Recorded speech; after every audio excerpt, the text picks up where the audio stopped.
Today's class, like we've said, is going to be about organizing your smartphone. So we're going to be discussing things like how to create a folder using gestures to navigate around your phone, managing the pages on your phone. Maybe you've got, five, six, seven, or more pages that you swipe through that are apps on your phone, and you might want to get them more consolidated, kind of like what we're seeing on this image here, where you've got folders with several apps inside of them. That way you can have a news folder that has all your news apps, or a finance folder that has all of your finance apps.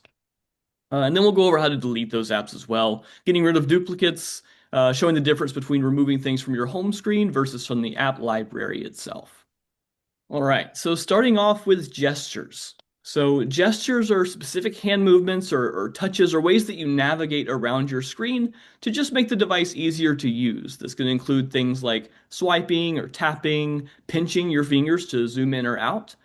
It essentially just provides more intuitive and efficient ways for you to actually control your phone and how you operate it, rather than just trying to just tap your way to things. Sometimes it might be easier to just hold your finger and wait for, say, a pop-up menu that might have exactly what you need.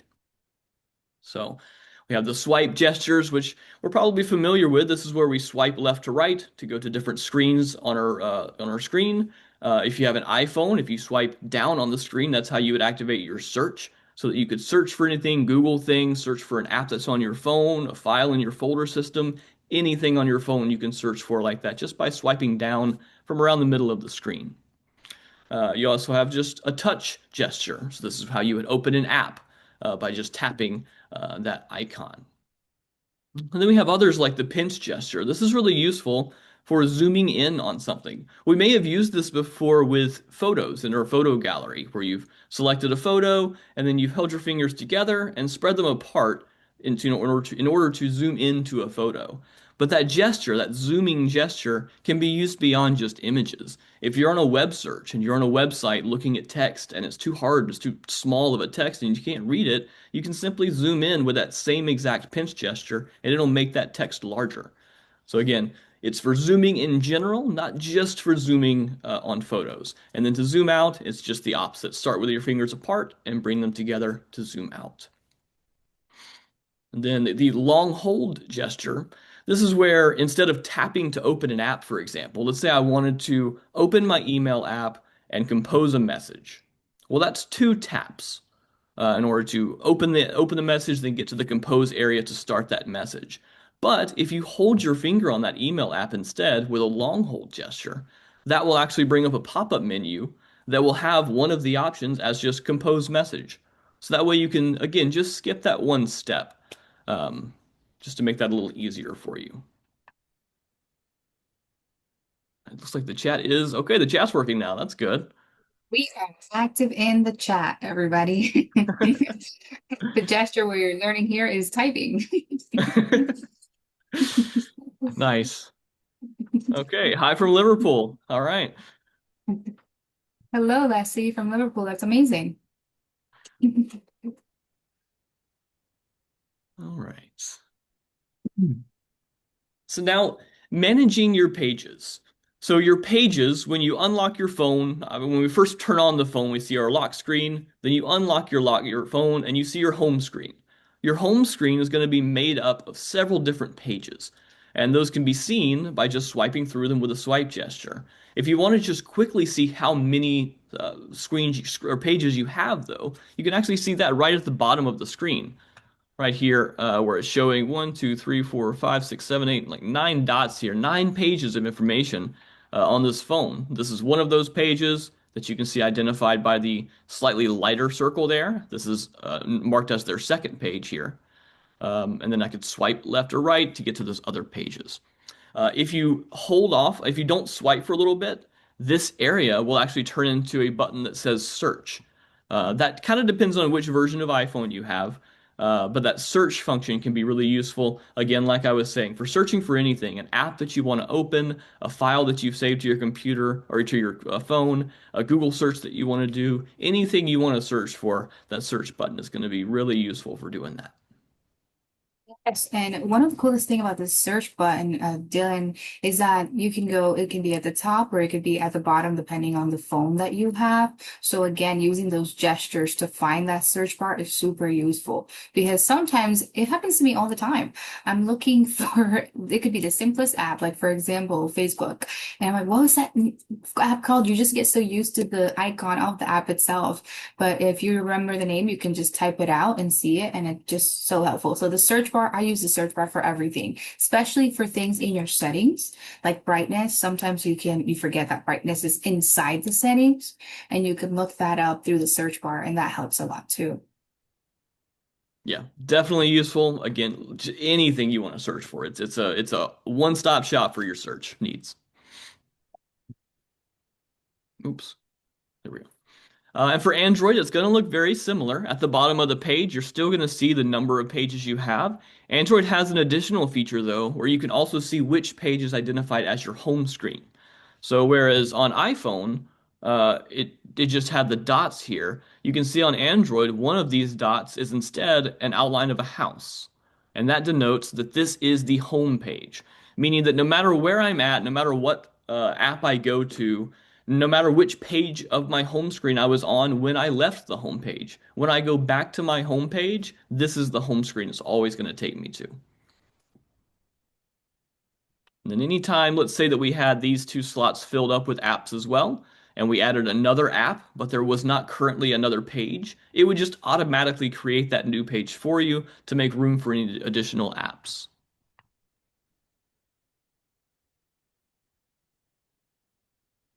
So moving apps. So again, if we've got several pages of apps that we want to consolidate or move around, again, oftentimes I'll see people who have pages on their phones that might have one or two apps per page, that it's just made a new page for each individual app.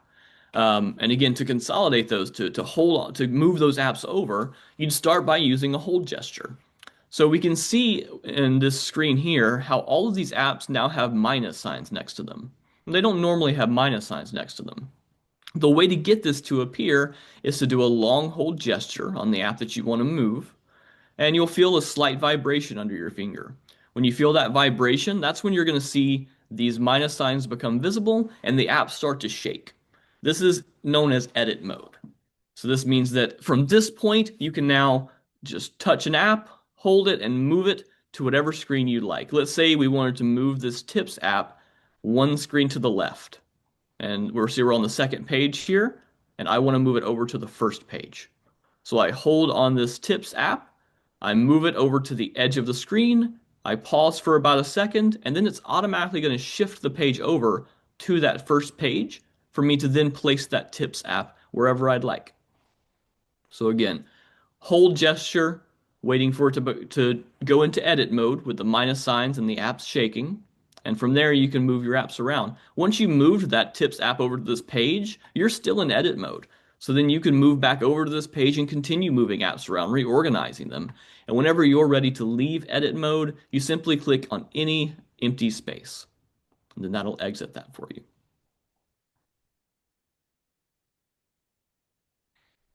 For Android, going to be very similar. You're still going to have that press and hold gesture. You're still going to drag it to the edge of the screen or wherever you'd like it to be, and then you're just going to drop that wherever you'd like it to be located. Again, very similar with Android. Now, folder creation. So as we saw in that very first slide, we saw several folders that had a bunch of apps within each of those folders. That might be a bit too chaotic, a bit all over the place, but having a couple of folders that are useful to you, where you have maybe your finance apps or games you play or social media apps, and you just have those consolidated, can really help to reduce the space being used up on your home screen. So in order to actually create that folder, just like with moving an app around, we're going to start by doing a long hold on that app and waiting for it to go into edit mode. Once you're in that position where you can move that app around, you want to hover it over the app that you want to create a folder with. When you hover over that other app, you'll see a small outline appear on that app that you're putting it on top of. Once that outline appears, you just let the go you just let the app go. You release it, you stop touching it, and it's just going to create a folder. It then will pop up a pop-up that looks just like this. It'll have those first two apps that you added. You'll still be in edit mode, and you can then name the folder whatever you'd like it to be named. You can see here, this is called utilities. It's got these apps in it. Likely what happened when this person put the Compass app over the Voice Memos app to create this folder, it automatically named it utilities. This doesn't mean that it has to be named that. That's just the generic name that it assigns to it. And then you can always go and press this X to get rid of that and name this folder whatever you'd like it to be called. Do we have any questions, Joelle? No, so far we're Okay. seeing that people are saying that they're so happy because they didn't know that information before. So, oh, we Oh, have one. good. Aileen says sometimes my iPhone automatically creates these folders. Why? Automatically creates these folders. Um, hmm. To me, that sounds almost like you were probably trying to move the app and position it somewhere else, and you just accidentally created a folder. Because again, whenever you're moving it around, if you put it right next to an app, it's just going to be placed there just like you want. But if you put it just a little bit further over, it may have just automatically created a folder with that app next to it. So you'd want to be very deliberate with where you're actually releasing the app. I hope that answers your question. Yes, I'm very sensitive to touch and gestures, so I create folders all the time, Aileen. So you're not alone. I'm like, why do I have 15 new folders with one app in it? My music app was in one folder by itself the other day, so I constantly do that, which is why I like this class because gestures are important. It's extremely sensitive to touch, so every touch is a command, whether we are trying to command it or not. So I'm with you on that, Aileen. And on that topic of gestures, actually, just an important thing to note that I've seen come up in the past. Pressure has no impact on gestures. So the amount of the amount of force you put apply to the screen has no impact at all. A very, very light touch does the exact same thing as a hard light tap. If anything, the light touch is going to do much better than a hard tap. That might mess things up actually. So again, I know on those earlier smartphones, like back 2008 era or so, there actually was a bit more pressure sensitivity. That's no longer a thing on these smartphones.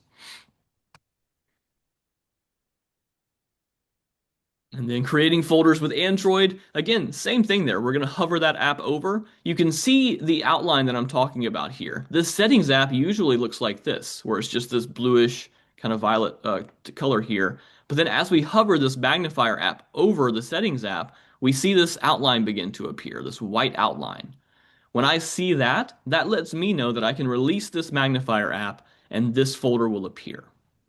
And you can see from here, you'll be able to enter a name. And on Android, it won't automatically assign a name, so you'll just get the opportunity to name it whatever you'd like it to be.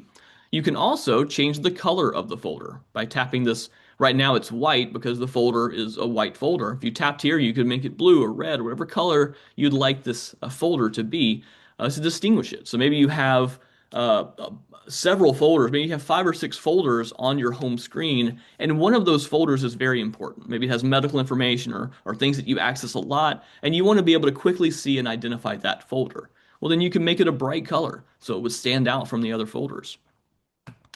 Different from the iPhone side of things, Androids could actually add additional apps directly from that folder.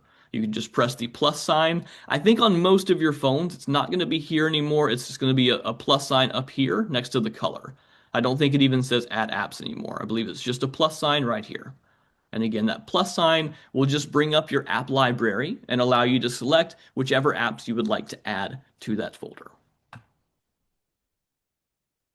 And we have a question, Dylan. It says, good Yeah. afternoon, everyone. Can we put our picture gallery folders in alphabetical order? I have to search through a group of folders when I save a picture. I have an Apple iPhone. Okay, so we're referring now to inside of the Photos app, the albums and folders within the Photos app. Is that correct? Yes. Okay, so with organizing those folders, let me actually take a look here. It's been a while since I've tried to organize my albums. So I'm in the album section right now of my iPhone. And what you can do is go up to the 3 dots in the top right, click those 3 dots, and you can choose how it's sorted. So you can sort them by the date modified, you can sort them by name, or you can sort them in a custom order that you choose. So if you, for example, did sort by date modified, that might be really useful if the picture you're trying to add, or you're trying to add a picture to a folder that you know you just recently created, then you know it's going to be towards the top. Or if you know what the names of them are, you can then sort them by name, and just know what the album name is and find it that way. But that at least, if you have it set to custom order currently, that would be the reason why it's just such a random order right now. Mhm. And like I was saying here, once you click that Add Apps button or the plus sign if it's up here, this is what you'll see. You'll see your app library appear and these boxes or these circles where you can just click and select which apps you want to add to this folder.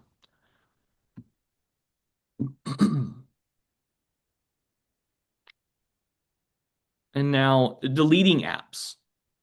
So when we're deleting apps, again, we want to do that same long hold gesture on the home screen. And when you do that long hold gesture, again, that sends us into edit mode. This has the minus signs and the apps shaking on the screen for iPhone users. I know I see here that there's X's. It is minus signs now with the most recent update. So with this, if you see an app like the Post-its app here, if you wanted to delete this app, you would hold your finger on this app, wait for it to go into edit mode, and then hit this minus sign that appears. You then see a pop-up that says to delete. Once you press delete, it's going to ask you again to confirm again. It wants to make sure that you want to get rid of this app before you actually have it removed completely from your device, which is what deleting it will do. On Android, it is slightly different. On most Androids, if you try to delete an app from the home screen, it's actually only going to remove it from the home screen. And then if you want to uninstall that app, you would need to go into the app library for your Android. So again, slightly different. Um, Again, depending on your Android, it might actually operate very similarly to what you just saw on the iPhone side. I've seen both. Just depends on how new the Android device is. But again, typically, I've also seen it so that when you're on the home screen and you hold your finger on an app on Android, you will need to move it to the top of the screen to either an uninstall or a delete option. So quite a few options there with Android or iPhone, but the one consistent thing is you're starting with that long hold gesture. That long hold gesture on the app you want to get rid of, and then you're just kind of exploring the screen, seeing is it all of a sudden putting a delete or uninstall at the top for me to move the app towards? Is it showing a pop-up when I do that? What are the pop-ups saying? So again, it can be slightly different on Android, but those are the three most probable ways that it's going to be showing up for you. And again, that difference between uninstalling and deleting is uninstalling is fully removing that from the device. So whenever it's uninstalled, if you want to get that app again, you would need to go to either the App Store or the Google Play Store and actually download that app again. If you were to just remove from home screen or to delete in the Android case where it just sends it to the app library, the app and all of the data for that app still exists within the home screen or still exists within the phone. It's just not visible on the home screen anymore. So you can still just go to your app library and add that right back to your home screen. And you can actually see here just how to do that. Let's say this is the app library for an Android device. So let's say I wanted to add this Photoshop Express app to my home screen. Say I accidentally removed it from the home screen. I didn't mean to. I hold my finger on the app, I wait for the pop-up to appear, and then I just click Add to Home. And then that's just going to put it right back on the home screen for me. And again, you might see the uninstall option here as opposed to being on the home screen. Now we have a question. It says, I have a question on apps when customizing settings, some of the applications like allow on background and others, it says that this feature is not enabled or working. How can this be resolved? Sorry, repeat that, Joelle? It says when customizing settings, some of the applications like allow background and others says that this is not enabled. How can this be resolved? I think it is from an anonymous attendee. I think perhaps we can go through what Dylan was saying, which is delete the app and try downloading it again, because there might just be an error with that app, okay? Yeah. It sounds like if there's some sort of permissions issue, like Joelle said, if you uninstall and reinstall, it's just going to ask you all those questions again, where you can answer properly or answer those questions differently the next time. Yeah, cool. And then if you do have multiples of the same apps on your home screen, This is where you can hold your finger on them and just click remove from home screen just to remove that one duplicate. So you're not uninstalling anything, you're not even removing the other one from the home screen. So if I had two identical Play stores right next to each other here, I could hold my finger here on this one and click remove from home screen. Okay. Ooh, we are we are burning through this presentation. No, not a lot of questions apparently. That's both good and bad, I guess. I hope everyone's getting it. We'll just have to be able to download afterwards. So it seems like they definitely wasted their time going through it, which is awesome. Hmm. All right. Oh, I just Addie, see. can we go over, Dylan, do you think you can go over how we can add a folder again on iPhone or how we can Yeah. create a folder with apps? Let me actually just pull up my actual iPhone screen, and I'll do this in real time to actually show you.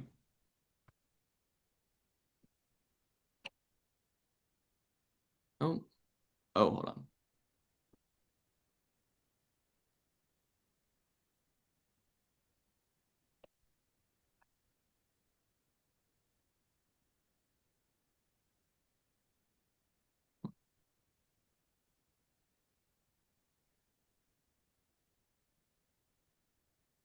Sorry, I should have set this up before we started.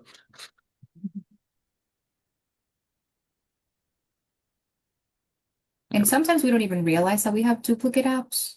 So you're like, how did I end up with two of these? And Yeah, then you realize, oh, okay, I don't need two of these. One is more than enough. right. So here I'm on my home screen, and let's say that I wanted to make the YouTube and the Reddit app be put into a folder together. I'll hold my finger on the YouTube app. I see a pop-up appear, and now I can move the app. So now that I can move it around and place it wherever I want, I've now released it. And then I'll move it back over here again and release it. You're in edit mode, so you can just move it around and that's fine. If I wanted to make a folder, however, I'm going to hover it over that app. And you see, as I do so, do you see that outline appearing? I can release it on that, and then it creates this photo and video folder. Again, like I said, it's automatically given it this name. I could click this X and type whatever else I would want it to be instead. And again, click on any empty space to exit out of edit mode. And then click on any other empty space to exit out of that folder that you were in. And now you've got a folder created. Now, let's say I made this folder and this isn't what I meant to do. I don't want these two apps together. I want to remove this app. I want to make this folder not a thing, but I want to keep the apps on the screen. I can do that exactly in the opposite steps. So I'll open the folder. I'll hold my finger on the YouTube app, wait for that pop up, and then move it outside of the folder and place it right back where I want it to be. You can see as the folder only had one more app within it, it automatically got rid of the folder and just made it the app again. So in most cases, you shouldn't have to worry about just one single app in the folder. And once it's only one remaining, it should automatically remove that folder for you. Do you mind repeating that one more time, Dylan? Yeah. So, well, for making the YouTube app and the Reddit app into a folder together, I'll hold my finger on the app, wait for the pop-up, and then move the app over to the Reddit app. And then you can see as I get close to it, it grays it out and puts a little outline around it. Seeing that is letting you know that it is creating a folder. So I'm going to hover over and release. And now that folder is created. I can tap within it. I can go up here and press this X to rename it. And then I can just click any empty area to exit the edit mode. That way we're no longer in that area where apps can be deleted. And then if we wanted to separate the apps, again, we don't want this folder anymore. We can open up the folder, hold your finger on the app, wait for the pop-up, move it outside of the folder, and then just place it where you'd like it to be. And like I said before, you can see that that one remaining app in the folder automatically removes itself and just becomes its own standalone app. It deletes the folder on its own once it's down to one app. Awesome. And then we do have a couple of questions follow-up for folders. We would like to know for our photos, when you take a photo, how can you add it to an album? So creating a folder within your photos. Yeah. So if I'm in my photo albums here, you can see I've got I don't keep a lot of photos on my phone, but I have a couple of folder or sorry, a couple of albums here. And just to clarify the question, they're wanting to know how to put these albums into folders. That and also when you take a picture, so if you'd like to put the adorable puppy add it to an album called Puppies, how do you do that? Gotcha. Yeah. So if I go back to my library and I have this picture of my dog, for example, the share button is going to be my starting point. So I'll hit share and then I'm going to click add to album. As soon as I tap add to album, it's going to show me my options. I can then choose my dog's album here, Finn.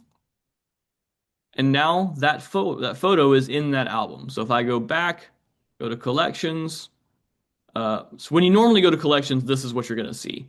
And then you can scroll down to albums, and then you'll see them here. So if I click into this album, I can see, oops,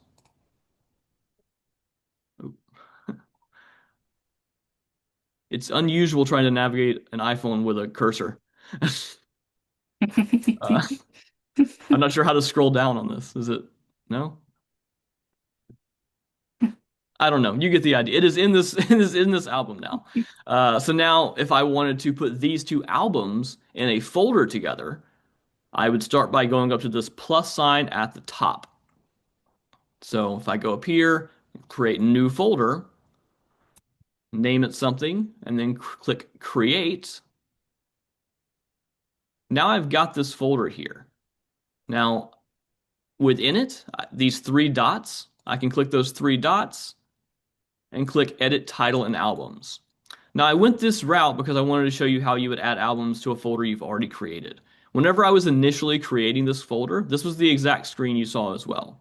So from here, you can click Add Albums. Again, we also could have done this during the creation process, but just so you know how to access it after a folder is created.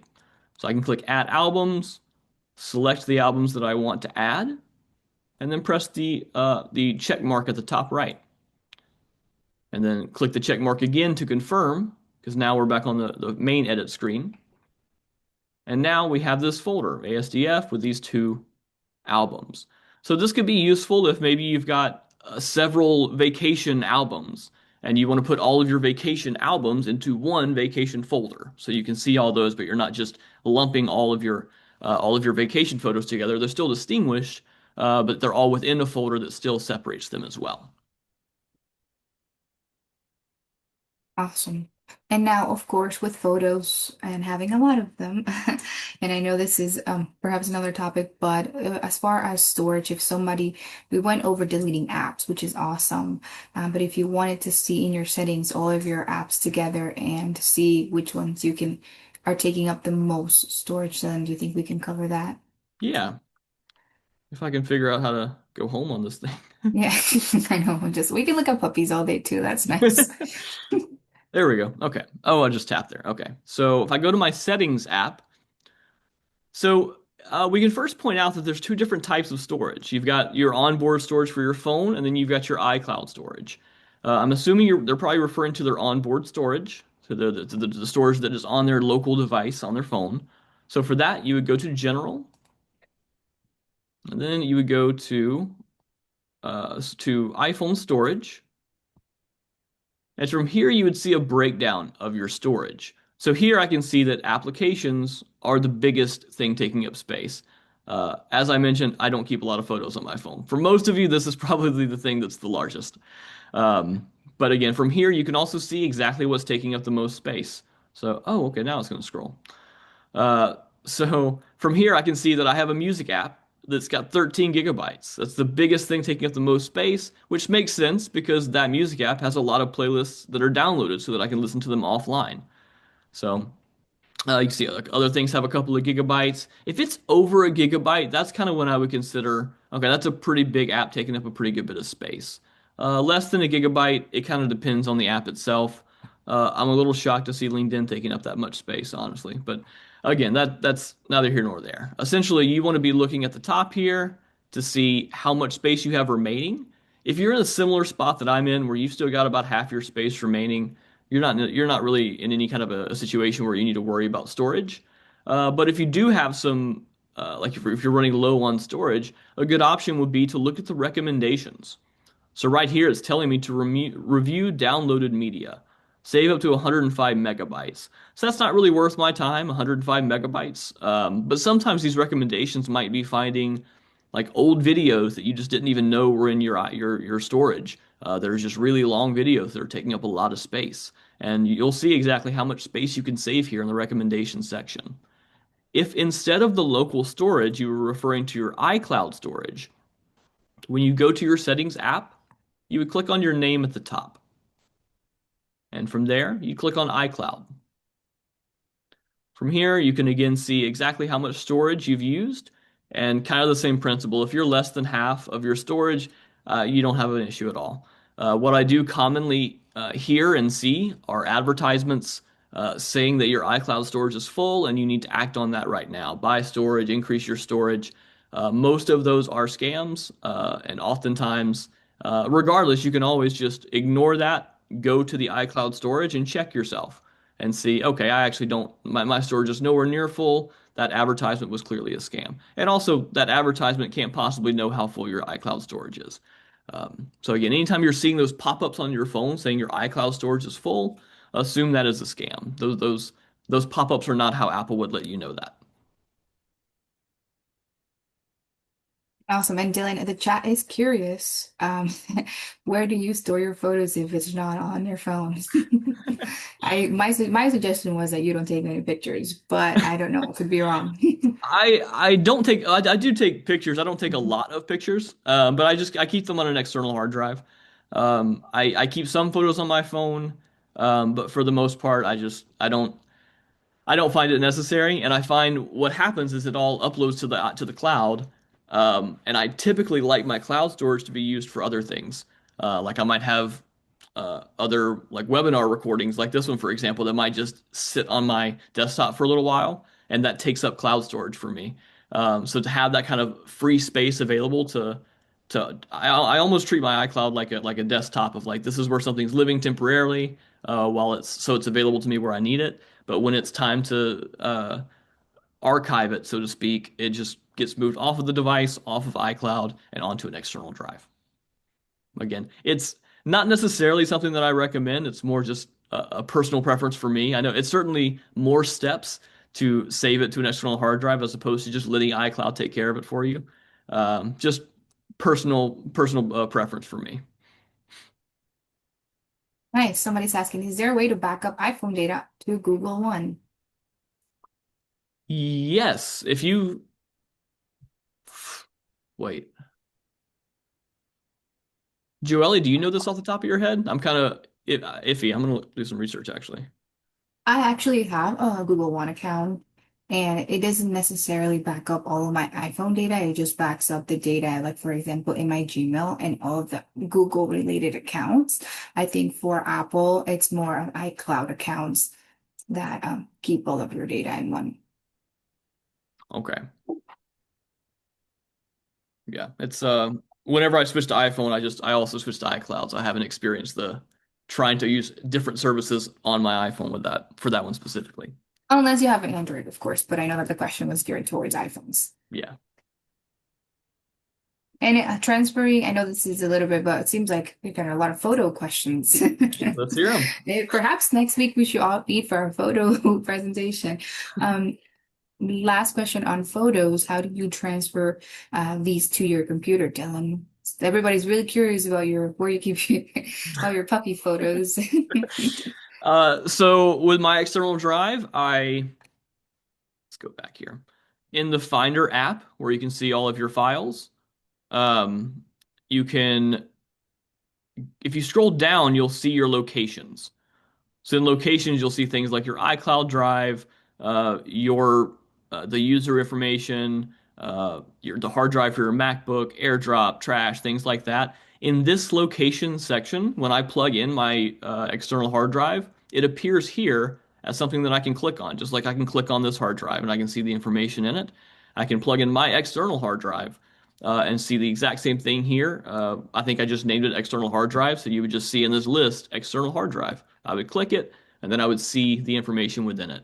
From there, whatever I wanted to add to it, I would just drag and drop. So if I'm, for example, in my photos, you can go to Pictures, Photo Gallery, and go through and select the photos that you want, however many you want, and then just drag them over into that external hard drive. Hope that answers that. Awesome. We have some people joining in us now, so I want to let everybody know, and I'm adding it in the chat as well, that this is recorded. You get to listen to us as many times as you like after this. We send a link via email. And yes, we will have additional classes. We're not done yet, but we will have additional classes. So you can come to as many classes as you. Yeah. And I guess on that same note of having these things available, a good as time as any to go over some of the additional options that we have to help out. And again, feel free to continue thinking of questions and sending those in. We're certainly not done answering questions, but as we're discussing other options, we do have our STC Tech book. So this is a book that we're currently offering. It's just like a coffee table book that you can have available to quickly be able to reference iPhone and Android materials, things like common smartphone icons, like you can see here.